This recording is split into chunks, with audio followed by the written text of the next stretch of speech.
Hey everybody, it's Pete Bloodworth with Corrections Unfiltered. I'm sitting here with Rick Harnes, and Rick has got a very storied career in corrections. He's seen a lot of things, and we've been talking quite a bit, especially since the first episode that we put out. And one of the topics that Rick is really honed in on is use of force. And we've discussed it quite a bit, but and we could probably talk about it, for weeks at a time. But Rick's got a few areas that he'd like to talk about, and I think they'd be really interesting. So, Rick, you want to maybe reintroduce yourself a little bit and kind of talk about, we can start talking about what your subject is. Sure. My name is Rick Harnes. I spent 24 years with the Bureau of Prisons in Correctional Services, so all the custody side of it. Uh, Saw a few things during my career, mostly worked in high security institutions. And the concept of the use of force, the use of force policy, knowledge of the use of force policy for staff, and qualified immunity is another subject that is very closely tied to the use of force is something that I've always like to get out there so staff know, first of all, that you know the rules of the game, and then second of all, that you don't get overconfident in your coverage of qualified immunity. Having bounced around different facilities and sometimes different, being able to work alongside different agencies, when you hire a new employee, they come into a very, very tight window of training and information flow. And one of those segments of that training in the 5 week, 7 week, 3 week, whatever that length of time is to train the staff is use of force. And boy, when they're getting fed information through a fire hose, I'm not sure what the retention level is, as far as the information. And what we've seen is, reality, use of force is going to get you in a lot of trouble if you don't do the right things. What are some of the things? So let's say you came on brand new in corrections.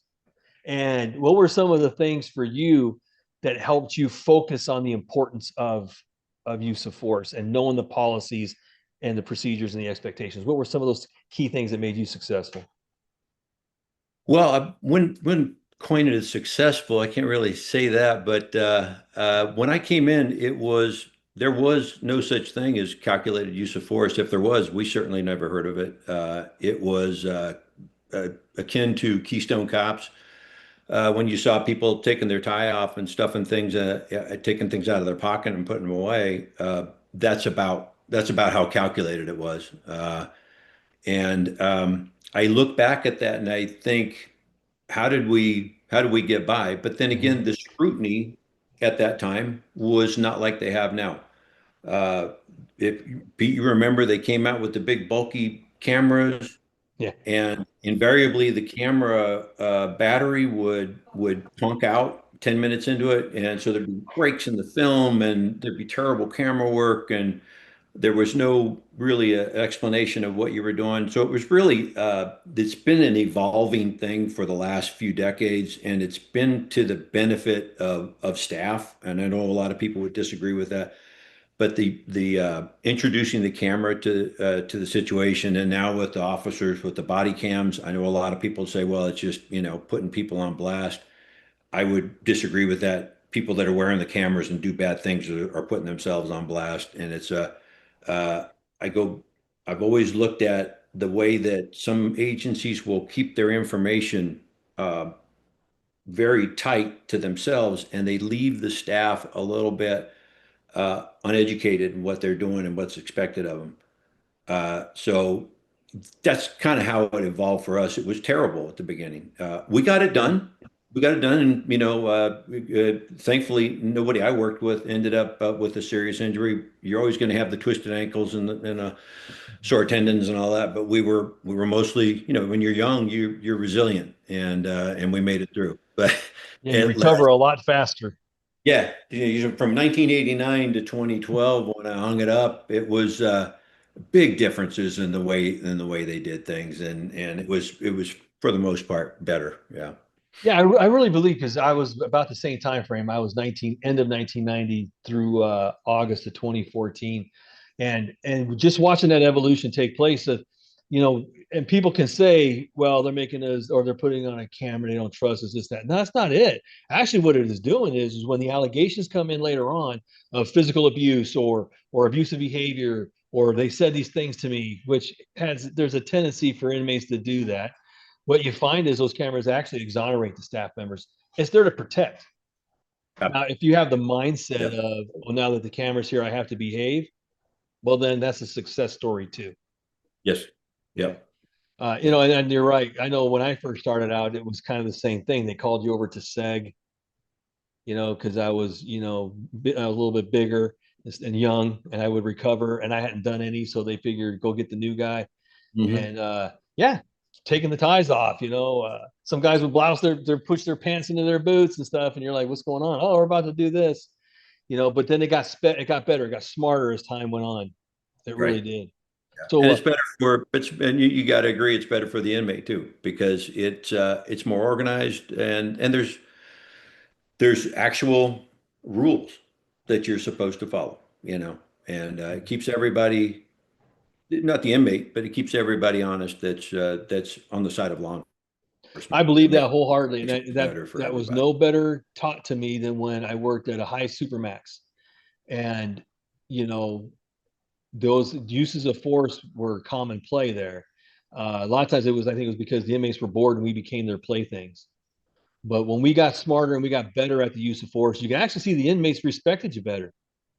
We didn't do the victory laps at the end. We didn't high five at the end. We didn't do anything to embarrass what just took place. Right. And I truly believe that. I think there's a respect level that comes when you have to use it, if you have to use it, and you try not to use it. You do everything you possibly can not to. If you do it with respect, they respect you more, in the long run.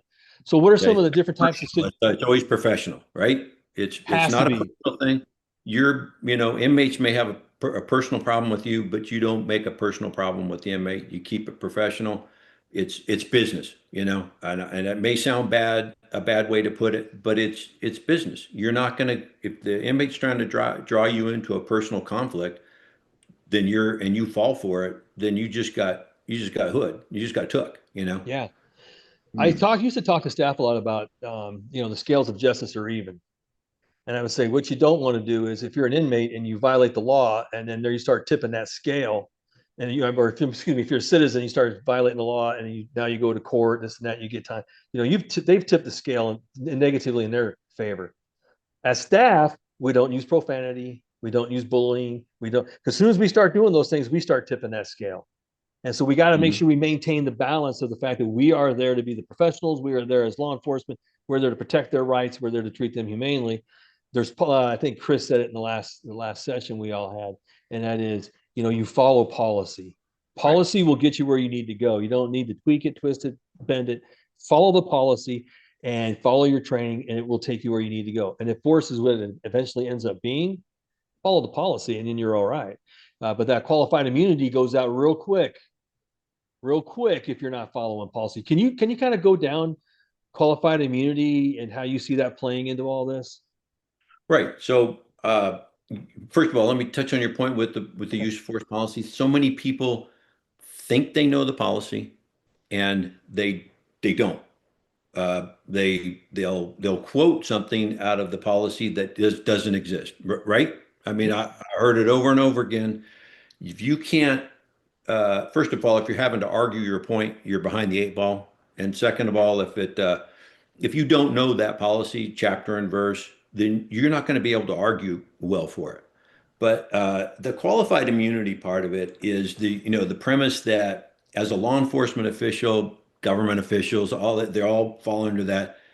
If there is allegations, legal allegations made against you that you did something wrong, and you're covered. For the most part, if they find that you did what you were supposed to do, you followed policy, you're covered. You're not gonna have to go out and secure your own attorney, and they're gonna be able to take care of the legal matters of it.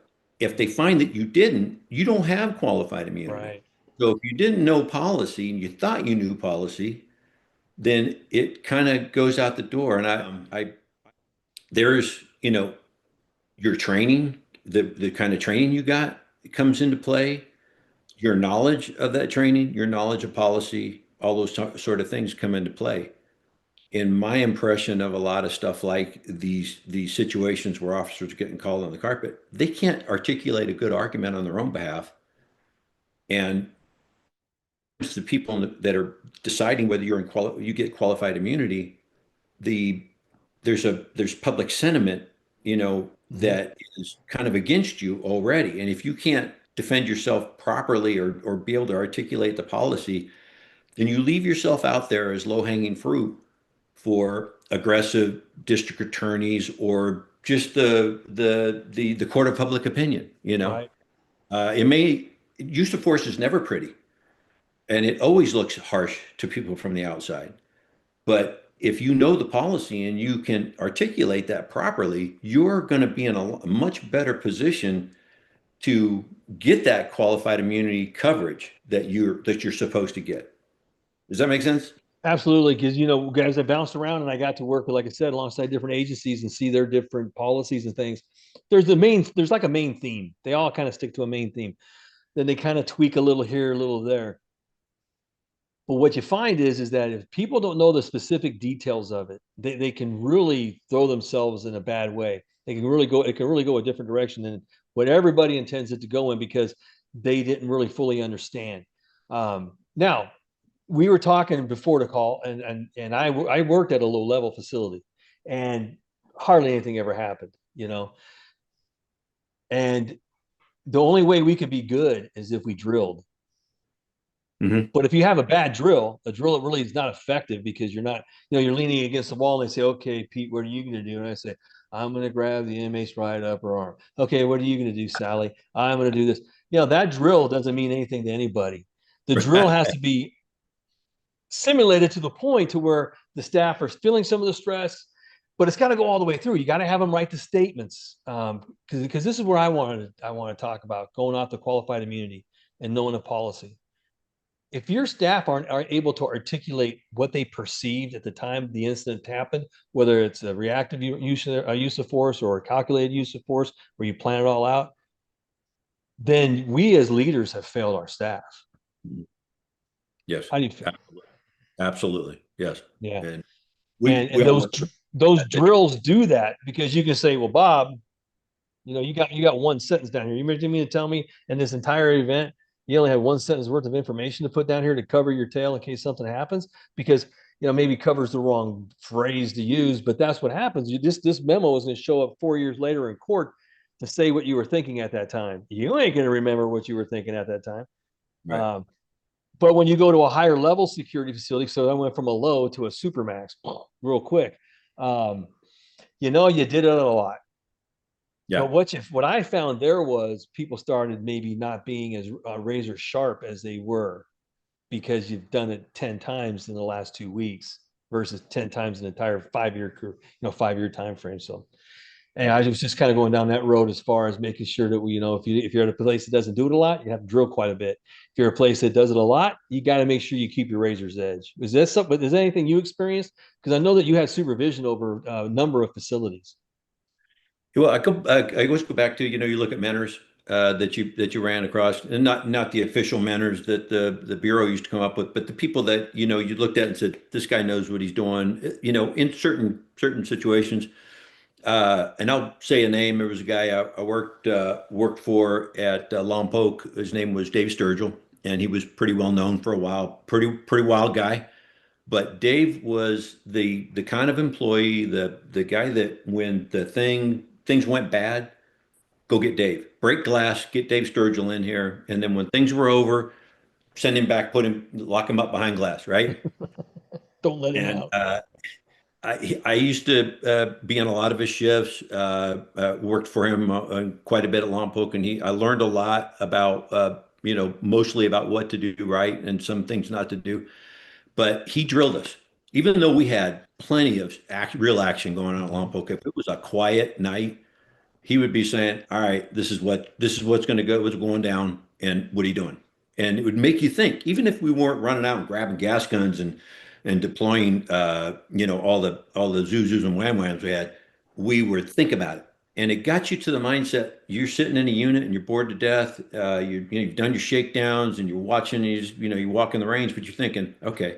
I see this breakout over here, a breakout over there. I'm gonna do A, B, C, A, and it's Right. kind of like, you talk about with the use of force. You got a beginning, a middle, and an end. And the end is when all the paperwork is done, and you got your nice little packet, and it's ready for the captain or whomever is going to review it, right? And, Yep. and you think about those things, you get to the point where you see it all the way through, and you see situations, you're watching things, and you're going, this happens, I'm doing that. That happens, I'm doing this. Da, da, da, da. The situation kicks off. It's everything from, whether you put a guy in 4-point restraints, right down to who you're getting memos from, the medical people that are, you're going to get the medical examination, right through the numbers. You've already got all the sections all filled out in your head. But you see a lot of supervisors or just unit officers, they get in a hurry that they got to get this thing resolved, and that's when you make mistakes. At the end of the day, like you said, the term adrenaline dump is a good phrase because they're jacked up. They're ready. They're ready. Like, okay, we know what's going to go on. They're going to suit up and da, da, and then we're going to have our fun. And sometimes that's all it is just fun for them. But after and maybe they're juiced up. They got some raisin jack, got some pruno. But once that's over, then it's like, I just want this to be over with. And you get half of the 18 cells cuff up, and then you only Right. got to, so. It was a lot better day for everybody, the inmates and us. So what are some of the so you obviously, taking a look at you, you were probably used quite a bit and you were at a pretty active facility when you were coming up. What were some of the transitions you had to make from the person doing the moves as a team member versus the supervisor of the team? Well, uh, I always felt like as an officer, I learned what I liked and what I didn't like. It's like good parenting and bad parenting, right? And so it, and another going back to like Sturgill, he was very loyal to his staff, and I always wanted to make sure I made sure I did everything I could to make sure the staff didn't get hurt. So a little talk about like Charlie Bueno talked about it in the last episode about sometimes you get you've got that rapport, I saw you walk the yard at Allenwood when I went through there. You got the rapport with the inmates. Sometimes the rapport is a calming effect, and then some people have a negative effect on Mm-hmm. on a population. So uh, the whenever I was leading as a supervisor, when I was leading a crew, I wanted to make sure, number one, I didn't have anybody on that team that was going to be an accelerant to the situation. And I didn't want anybody in the periphery that was going to be an accelerant. Right. I don't want anybody on the confrontation avoidance that was going to gas it up. And there's sometimes that you get the counselor in there that has no rapport with inmates, and you're saying, "Hey, come in here and do confrontation avoidance for me." So those were the kind of things that I wanted to make the best. I learned to make the best of a bad situation. The use of force is always a big pain in the butt. It's a pain in the butt for the staff, and now everybody's writing memos. It disrupts the normal operation of the institution. And at the end of the day, whether the inmate realizes it or not, it's going to be a bad day for them too. Yeah. So that's kind of what I always worked off of how I wanted things to be when I was an officer. I didn't mind being a piece of meat, to run in and get an inmate in restraints. I'm fine with that. It was fun. I was 26 years old when I started, and it was a blast. Right. But it's also, it's an avenue for you to get hurt. It's an avenue for Mm-hmm. staff to get hurt. You don't want to send people into a bad situation. That is, it was. I learned from supervisors that did a bad job, and I learned from supervisors that did a good job, and I wanted to try to do the best I could to help my staff. Yeah, I think that because when I started out at a facility where I was on teams quite a bit, it was an active facility. And, you know, there's always a chance for injury. I really did appreciate those people who tried to talk them out. So, and then as I became the leader responsible for running the teams, I wanted to make sure I did everything I possibly could to resolve this without those five people, whatever you have, going in there. Yep. for their welfare, for the inmates' welfare, also for the perception of the inmates to say, we just got a bunch of hooligans here who are just going to run around and try to find a reason to do a cell extraction on us. You know, you lose that. We talked about that before. You lose that that respect from the inmates, and you become that hooligan, or there's another word I'm looking for. I just can't find it. You know, you really are going to have some problems because the inmates have no trust in you whatsoever. So going to that though, back when you and I started, you know, it was called confrontation avoidance. People would go in and have these little conversations to see if they could find out what the problem is. What are you expecting as the resolution of of your problem, and how can we end this thing peacefully? They really focus. My past experience has been agencies have really focused on giving it a new name or giving it a name, de-escalation.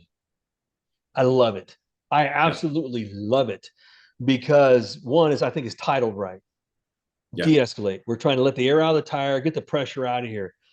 And there's been that big focus. What do you see the value of whether you want to call it confrontation avoidance, de-escalation, talk down before takedown, whatever terms you want to throw in there? How would that benefit you when you're having to approach that cell as a supervisor to make a decision on whether or not this is going to go down the use of force route? Well, we talked a little bit about it before we started the podcast. Is that it gives you time to get, like you said, gives the inmate a little time for the gas to run out of their tank. Gives your staff time to prepare. It gives you a chance to see what perils might be going on in Mm-hmm. that, like booby traps, and they Wet make like floors. wet floors, Vaseline on the floor, or whatever, that sort of thing. Mm-hmm. Um, and at the best, you're hoping that it gives you a chance to the inmate actually says, you know what, I'm gonna go ahead and cuff up. And I know some staff will be going, oh man, that's weak. You're always going to have people out there that want to gas the situation up. And there again, you go back to it. That's the person that you want to get out of the unit. You don't want to suit them up unless it's all you got. I mean, hey, Right. I've never been in an institution where you had a luxury of staff, but you try to find not the biggest, not just the big athletic people, but the people that are going to de-escalate the situation. And sometimes this may rub people wrong. Sometimes when you come up to a cell and the guy's causing a ruckus about something, they're not always wrong. You know, Yeah. it's a situation where you can go, I can argue this, I can argue it, but I can't argue that what happened was valid. I can just argue that you know me, and you're going to get what you got coming. And I don't mean that in a threatening way. I mean that, Mm-hmm. I'll give you what policy says. You get three hots on a cot, and I'll listen to your gripes and all, and we'll try to resolve it. But you can't do this too. I'm not going to allow this to fly. You're going to end up having to come out of there in some form or fashion. And so if you get the right people in the confrontation Mm-hmm. avoidance, really take the steam out of the whole thing, and you give them a chance to kind of, oh, do I really want to do this? There's always that guy that wants to just go, Right. and there's no talking him out of it, and you're going to have to go. So then you're getting everything, you're getting things ready, and maybe you're getting an authorization to use chemical munitions or whatever. You know, that confrontation of what I learned to really pay attention. So even if I was the warden, assistant warden, whatever my leadership role was, if I wasn't the person directly managing the confrontation avoidance team or whatever you want to call it, the group of people or person who goes up to the cell to try to de-escalate this down, or the team leader running the potential team, if you have to go that far, hopefully you don't, was I'd go listen.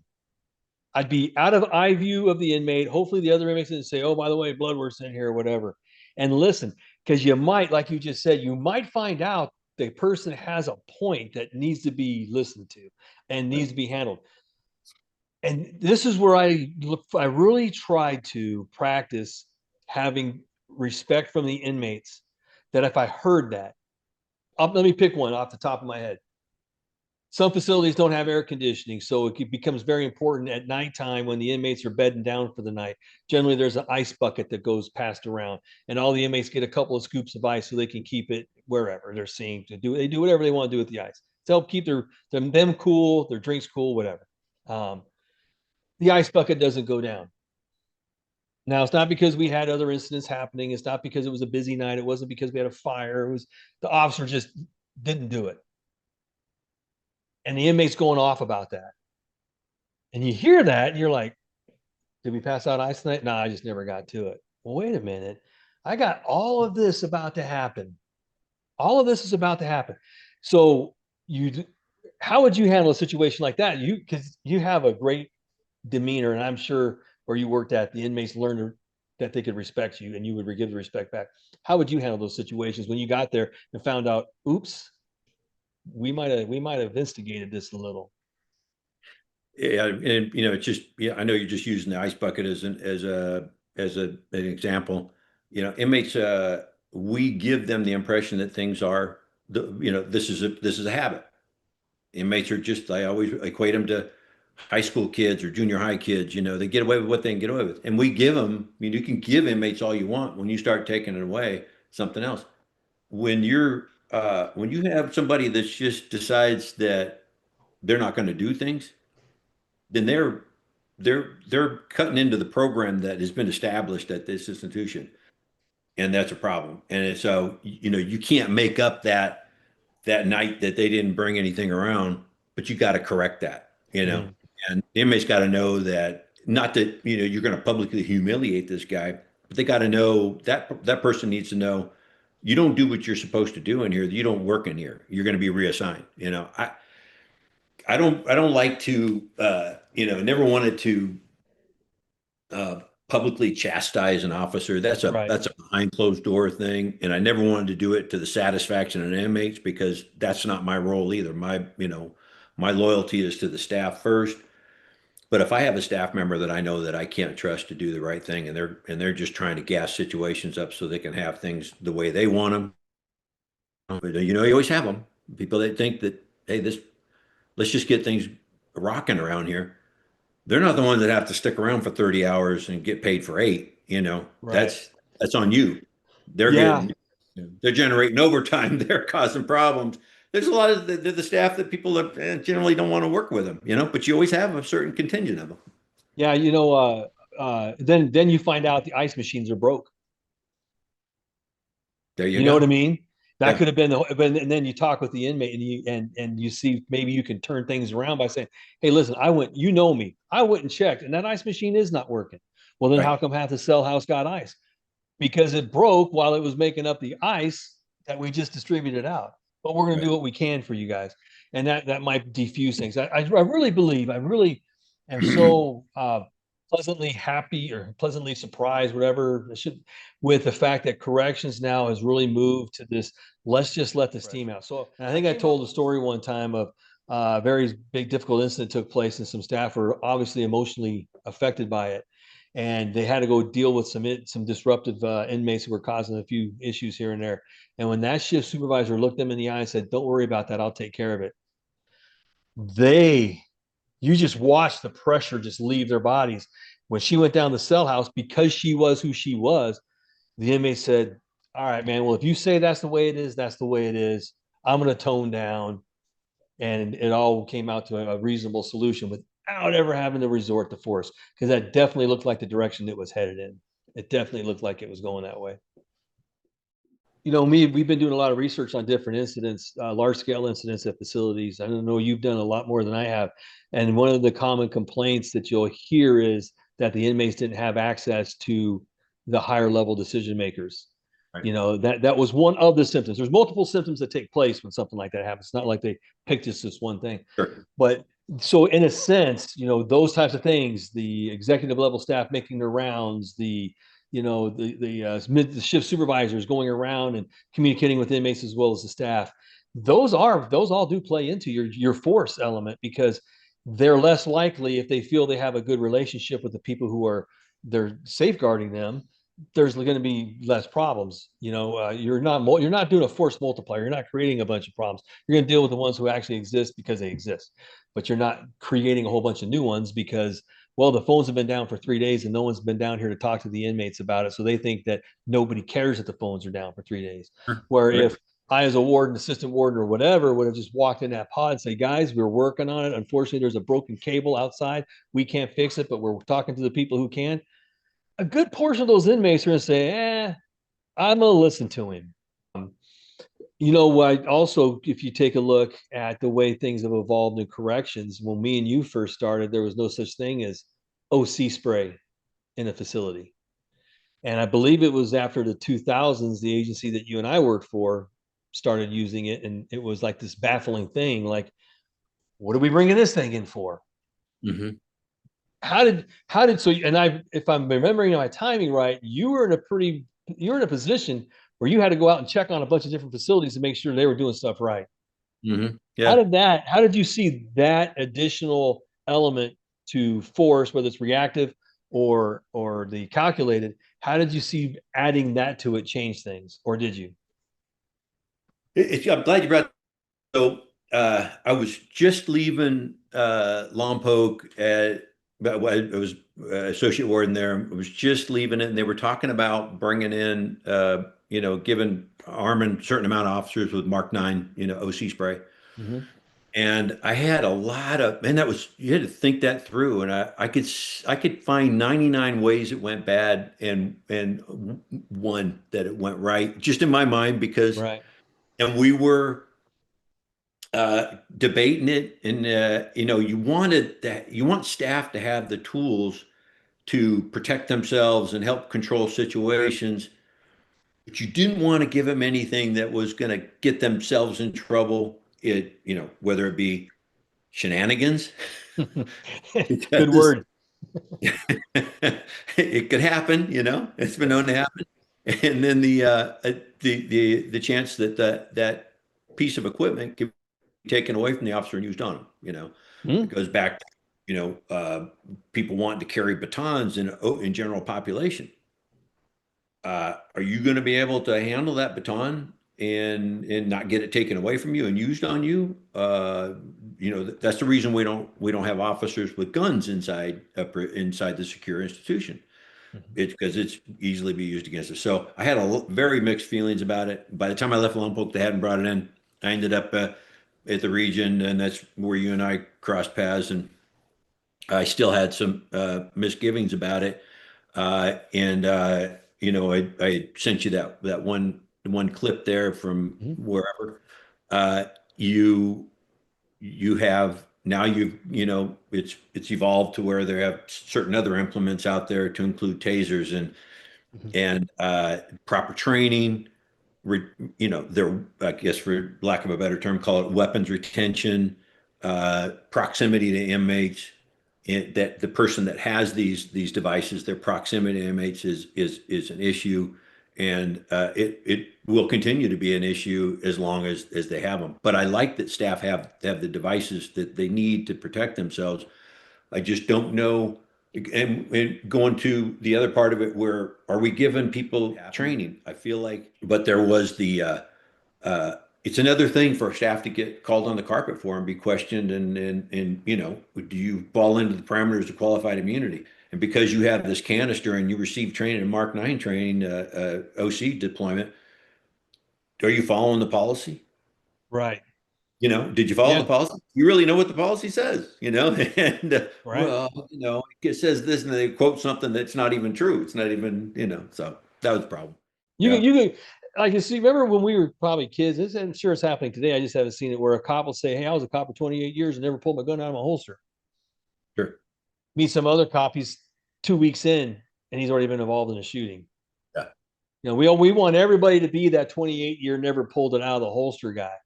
exactly. That's Yeah. who we want. So that's what we're hoping for. But That's a unfortunately, charm. That's a charmed career right there. yeah, Yeah.